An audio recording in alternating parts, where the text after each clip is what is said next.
Ketika wanita ini lewat di depan mobil, seorang pria pura-pura tertabrak mobil itu. "Engkau kurang profesional, saudaraku. Mobilnya berhenti. Bahkan aku juga tidak sedang menyetir," ujar wanita itu. "Pokoknya kamu harus mengganti 2.000 yuan, jika tidak aku akan lapor polisi." Lalu datang seorang pria berkaos hitam, ia membela pria yang berpura-pura tertabrak mobil. Ia meminta wanita itu untuk mengganti rugi.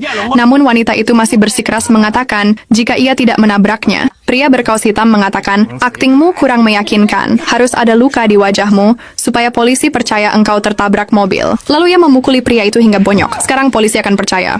Segera ganti rugi pria ini," ujar pria berkaos hitam. "Tunggu sebentar," kata wanita itu. Lalu wanita itu datang sambil mengendarai motor listriknya.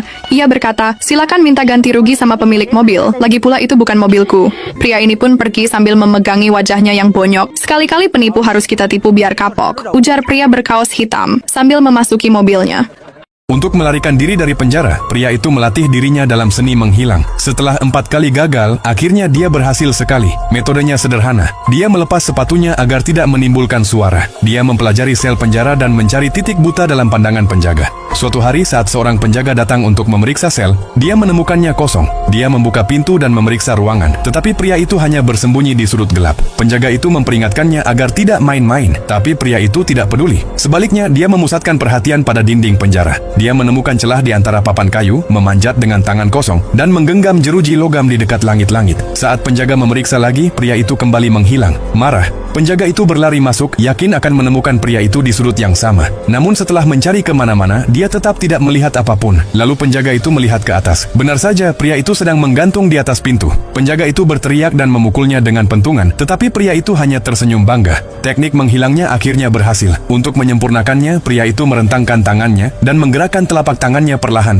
menyesuaikan sudut hingga telapak tangannya menghilang dari pandangannya sendiri. Dia menggunakan bidang penglihatan manusia sebesar 180 derajat untuk mengukur titik-titik buta dan bersembunyi di zona itu. Kuncinya adalah tetap diam di belakang penjaga, tepat di luar jangkauan pandangannya. Jadi, dalam arti tertentu, dia menjadi tak terlihat. Hari demi hari dia berlatih. Akhirnya dia menjadi seorang ahli. Sekarang saatnya mengujinya dalam aksi nyata. Saat penjaga datang memeriksa lagi, dia hanya menemukan satu set pakaian di dalam sel.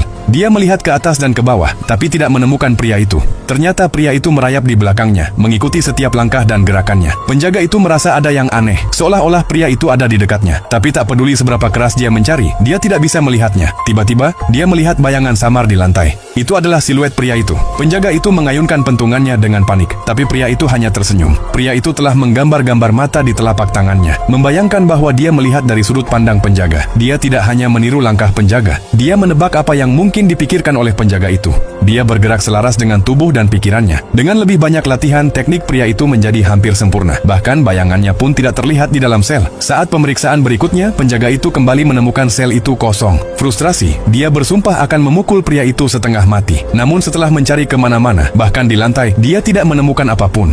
Tiba-tiba sebuah tangan menghantamnya dari belakang. Pria itu menjatuhkannya. Saat penjaga itu mencoba bangkit, pria itu memukulnya lagi dan membuatnya terlempar keluar dari ruangan. Penjaga itu ketakutan. Pria itu telah menjadi seperti hantu, tak terlihat dan tak tersentuh. Namun tepat saat pria itu bersiap untuk melarikan diri dari penjara, dia diberitahu bahwa masa hukumannya telah berakhir dan dia bebas pergi.